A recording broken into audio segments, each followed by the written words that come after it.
Assalamualaikum warahmatullahi wabarakatuh. Alhamdulillahirrabbilalamin. Assalatu wassalamu ala asyrafil anbiya'i wal mursalin wa ala alihi wa ashabi ajmain, amma ba'du.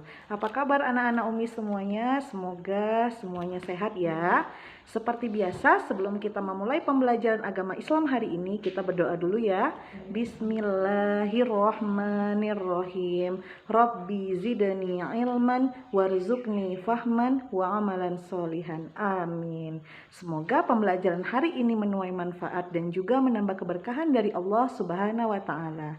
Nah, anak-anak Umi semuanya, hari ini kita masuk pertemuan kelima ya. Silahkan disiapkan buku catatannya, buku tulis agama Islam, kemudian buku paket agama Islamnya dan pulpen, sehingga kalian bisa mencatat materi di PowerPoint yang akan Umi sampaikan dan mengerjakan tugas-tugasnya.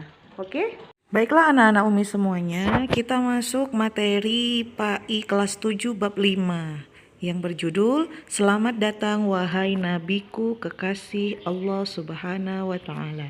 Silahkan buka bukunya halaman 61 ya nak. Nah, Nabi Muhammad Sallallahu Alaihi Wasallam seperti yang kita tahu adalah penutup para nabi yang menjadi rahmat seluruh alam. Ia adalah manusia utusan Allah Subhanahu wa taala yang kepadanya umat manusia memohonkan syafaatnya.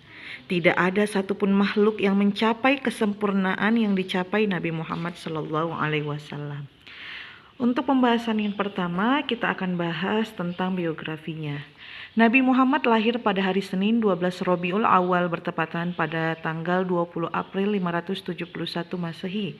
Dia lahir dalam keadaan yatim karena ayahnya Abdul Muthalib wafat saat Nabi masih berusia 6 bulan dalam kandungan ibunya Siti Aminah. Nah, saat bayi, Nabi Muhammad itu diasuh oleh Halimatus Sa'diyah. Saat Nabi berusia 6 tahun, ibunya wafat dan diasuh oleh kakeknya Abdul Muthalib. Saat Nabi berusia 8 tahun, kakeknya Abdul Muthalib tadi meninggal, sehingga Nabi diasuh oleh pamannya yaitu Abu Thalib sampai remaja. Saat berusia 12 tahun, Nabi Muhammad diperkenalkan kepada ilmu perniagaan, perdagangan ya, oleh pamannya. Nabi ikut membawa barang dagangan yang diambil dari majikannya Siti Khadijah. Nah, selanjutnya anak-anak Umi, saat usia 25 tahun, Nabi Muhammad mulai berdagang sendiri tanpa bantuan pamannya. Ia mengambil sendiri barang dagangannya dan memasarkannya. Kemudian, dalam berdagang Nabi Muhammad sangat jujur, tidak pernah membohongi para pembeli, tidak mengambil keuntungan yang terlalu besar, selalu berkata sopan, ramah, dan penuh kasih sayang. Karena akhlak mulia Nabi seperti itulah, maka Siti Khadijah, majikannya tadi, tertarik kepada Nabi Muhammad dan akhirnya menikahi Nabi. Mereka dikaruniai 7 orang anak yaitu Ibrahim, Qasim, Abdullah, Zainab, Ruqayyah, Umi Kulsum, dan Fatimah. Nah, sekarang kita akan bahas tentang Nabi Muhammad diangkat menjadi Rasul ya. Jadi Nabi Muhammad sebelum diangkat menjadi Rasul, dia melakukan uzlah. Apa itu uzlah? Uzlah mengasingkan diri, di mana di sebuah gua, nama guanya Gua Hira. Karena merasakan keresahan atas perilaku yang dialami masyarakat Arab yang sudah jauh dari nilai-nilai kebenaran.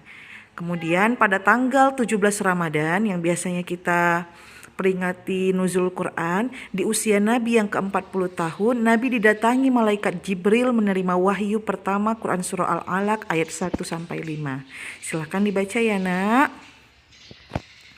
Oke, selanjutnya dakwah Nabi Muhammad Sallallahu Alaihi Wasallam di Mekah. Ya, kita akan bahas tentang dakwah Nabi Muhammad. Jadi dakwah Nabi Muhammad ini dilakukan secara sembunyi-sembunyi dan secara terang-terangan. Nah, yang pertama, dakwah secara sembunyi Nabi lakukan adalah dengan mengajak orang-orang terdekatnya.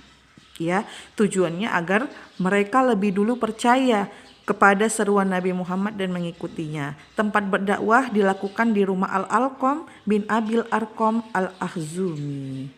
Ya. Jadi karena dilakukan secara sembunyi-sembunyi itu, maka adalah orang yang pertama kali memeluk Islam, yang sering disebut dengan sebutan as-sabiqun al-awwalun, ya. Jadi ada 5 orang pertama yang masuk Islam. Yang pertama tentu istrinya, yaitu Siti Khadijah, Abu Bakar, Ali bin Abi Thalib, Zaid bin Harisah, dan Ummu Aiman. Selanjutnya, setelah Rasulullah berdakwah secara sembunyi-sembunyi, turun lagi wahyu yang ketiga, yaitu Quran surah Al-Hijr ayat 94 sampai 95. Bismillahirrahmanirrahim. Fasda' bima tu'maru wa'arid 'anil musyrikin. Inna kafainakal mustahzi'in. Maka sampaikan olehmu secara terang-terangan segala apa yang diperintahkan kepadamu, dan berpalinglah dari orang-orang yang musyrik. Sesungguhnya kami memelihara daripada kejahatan orang-orang yang berolok-olok kamu.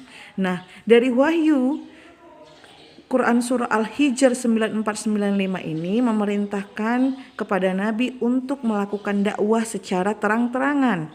Jadi Nabi mengumpulkan seluruh sanak keluarganya di kaki Gunung Safa untuk mengajak mereka beriman kepada Allah. Tetapi banyak sekali tantangan-tantangan yang diterima Nabi ketika mengajak mereka beriman kepada Allah Subhanahu wa taala. Nah, banyak cara yang dilakukan oleh kafir Quraisy untuk menghambat dakwah Rasulullah, tetapi selalu gagal. Banyak cara, dengan mengapakan harta, menawarkan wanita, tetapi cara kafir Quraisy untuk menggagalkan dakwah Nabi Muhammad itu selalu gagal. Akhirnya kafir Quraisy memboikot Nabi Muhammad SAW, dan isi pemboikotannya adalah, yang pertama, kafir Quraisy tidak akan menikahi orang Islam, kemudian tidak menerima permintaan nikah dari orang Islam.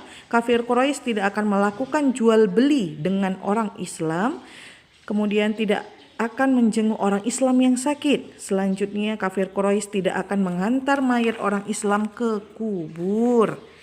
Selanjutnya, yang terakhir, tidak akan menerima permintaan maaf orang Islam. Jadi undang-undang pemboikotan ini digantung di dinding Ka'bah, ya. Penulisnya bernama Mansur bin Ikrimah. Setelah 3 tahun, undang-undang pemboikotan tersebut udah rusak karena dimakan rayap. Nah, jadi dari perjuangan Rasulullah tadi dalam berdakwah kita dapat meniru cara Rasulullah, meneladani cara Rasulullah yang memperjuangkan agama Islam kita ini. Yang pertama, cara meneladaninya yaitu tugas dan tanggung jawab tidak bisa dipikul seorang diri, tetapi harus ada kebersamaan dan persatuan dari berbagai kalangan masyarakat. Ya, kita tahu kita tidak bisa hidup sendiri. Kita harus hidup bermasyarakat, ya. Kemudian yang kedua, dalam bergaul harus bisa memilih teman yang dapat mengajak kepada hal-hal yang positif dan baik. Nah, anak-anak Umi, sudahkah kalian memiliki teman-teman yang memiliki akhlak yang baik, yang mengajak kita akan kebaikan? Kalau belum, carilah, ya. Jangan ditemani orang kawan-kawan yang membawa kita kepada keburukan, sering ajak ke warnet, bahkan akan membawa kita ke dalam perbuatan yang maksiat. Yang terakhir, dalam mengajak teman untuk berbuat baik tidak boleh dengan cara-cara kekerasan, tetapi perlu dengan keteladanan, sabar, lemah lembut, dan kasih sayang.